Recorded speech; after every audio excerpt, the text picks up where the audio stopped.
Hello everyone, welcome back to my YouTube channel. जैसा आप सबको याद होगा, हमने कल पढ़ा था इन्फीरियर गुड्स के बारे में कि जब इन्फीरियर गुड्स जो है इनकम गुड्स होते हैं, जब इनकम बढ़ती है तो quantity demanded of inferior goods कम होते हैं, नेगेटिव रिलेशन होता है। ये बात तो सही है, लेकिन कुछ बुक्स में आपको देखने को मिलेगा उनका ग्राफ ऐसे बनाया होता है उन्होंने। अब ऐसा क्यों होता है? क्योंकि इन्फीरियर गुड्स उनके अकॉर्डिंग, कुछ बुक्स के कुछ ऑथर्स के अकॉर्डिंग ये कहते हैं कि जैसे अब इन्फीरियर गुड को फैमिली कंज्यूम करे, कंज्यूमर है, वो इन्फीरियर गुड्स कंज्यूम कर रहा है, तो इमीडिएटली कि उसकी इनकम धीरे धीरे करके बढ़ेगी, इमीडिएटली तो बढ़ेगी नहीं, तो धीरे धीरे करके जब उसकी इनकम बढ़ती है तो एक सर्टन लेवल तक उसकी इनकम बढ़ेगी, तब जाके वो हाई क्वालिटी प्रोडक्ट्स कंज्यूम करने की सोचेगा और इन्फीरियर गुड की कंजम्पशन कम करेगा, उसकी डिमांड कम करेगा। बट कुछ पॉइंट तक इन्फीरियर गुड्स की कंजम्पशन करता रहता है। तो इसके पीछे ये कॉन्सेप्ट है। बट एमसीक्यूज के पॉइंट ऑफ व्यू से, एग्जाम पॉइंट ऑफ व्यू से, अगर डिमांड ऑफ इन्फीरियर गुड्स का रिलेशन इनकम के साथ पूछा जाए तो वो नेगेटिव ही होगा।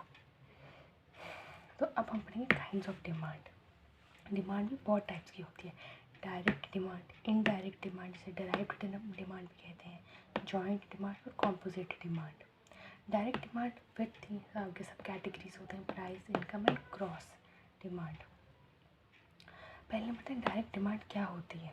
डायरेक्ट डिमांड होती है वो डिमांड, उन प्रोडक्ट्स की डिमांड जो कंज्यूमर को डायरेक्टली सेटिस्फैक्शन प्रोवाइड करते हैं, जिसे कंज्यूम करने से हमें डायरेक्टली सेटिस्फैक्शन मिलती है। अभी हमने जैसे कंज्यूम किया, हम सेटिस्फाई हो गए, हमें यूटिलिटी प्रोवाइड हो गई उन गुड्स की।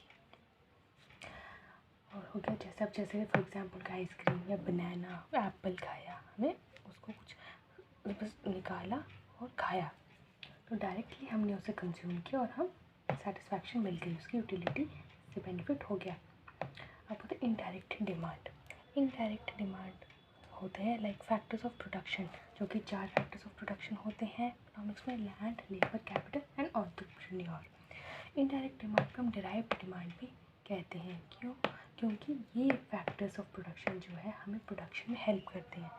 वो गुड्स की जो डायरेक्टली कंज्यूम होते हैं, जिनको बना के, जिनकी हेल्प करके जो प्रोडक्ट बना, उसे डायरेक्टली कंज्यूम करता है कंज्यूमर।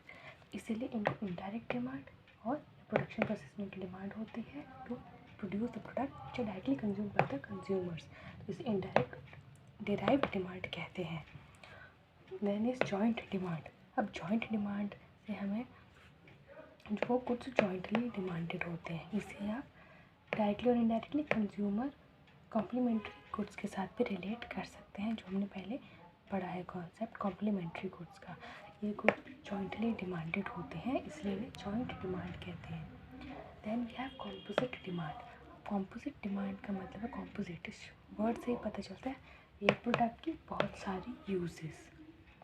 एक प्रोडक्ट हमने खरीदा लेकिन उसके बहुत सारे यूजेस हैं, इसलिए उसे कॉम्पोजिट डिमांड कहते हैं। अब जैसे डायरेक्ट डिमांड में प्राइस, इनकम और क्रॉस डिमांड पढ़ा, इसका क्या मतलब है?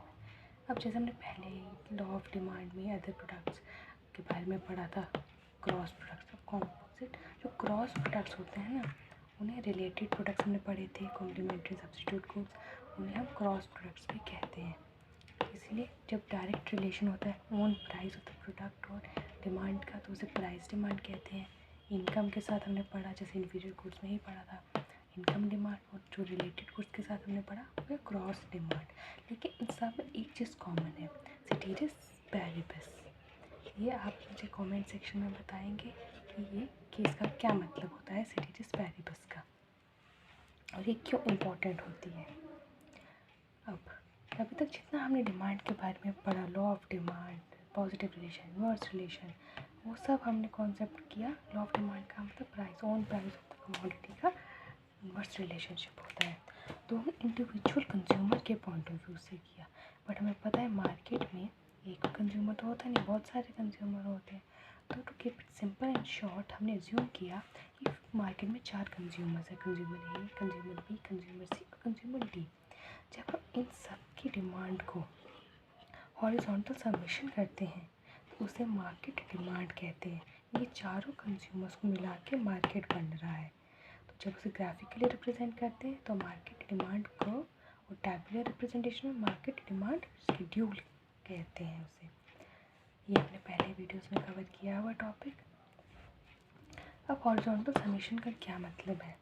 हॉरिजॉन्टल समेशन का मतलब है जैसे ये कंज्यूमर ए का डिमांड कर्व, कंज्यूमर बी का डिमांड कर्व, कंज्यूमर सी का डिमांड कर्व और कंज्यूमर डी का डिमांड कर्व, जब इन सारों को हॉरिजॉन्टल समेशन करके ऐड किया जाता है तो ये मार्केट डिमांड कर्व बनता है, एक मार्केट डिमांड कर्व। चारों कंज्यूमर्स का सम किया तो एक मार्केट डिमांड कर्व बना। अब हमारा क्वेश्चन है कि जो डिमांड कर्व होता है डाउनवर्ड स्लोपिंग होता है। अब सारे कहेंगे इनवर्स रिलेशन होता है, लेकिन इनवर्स रिलेशन तो है, लेकिन downward sloping from the left to right, इसका क्या मतलब है? क्यों डाउनवर्ड स्लोपिंग, क्यों इनवर्स रिलेशनशिप होता है? डाउनवर्ड स्लोपिंग के पीछे और भी बहुत सारे रीज़न हैं जो कि हम नेक्स्ट वीडियो में कवर करेंगे। Thank you for today. Thank you.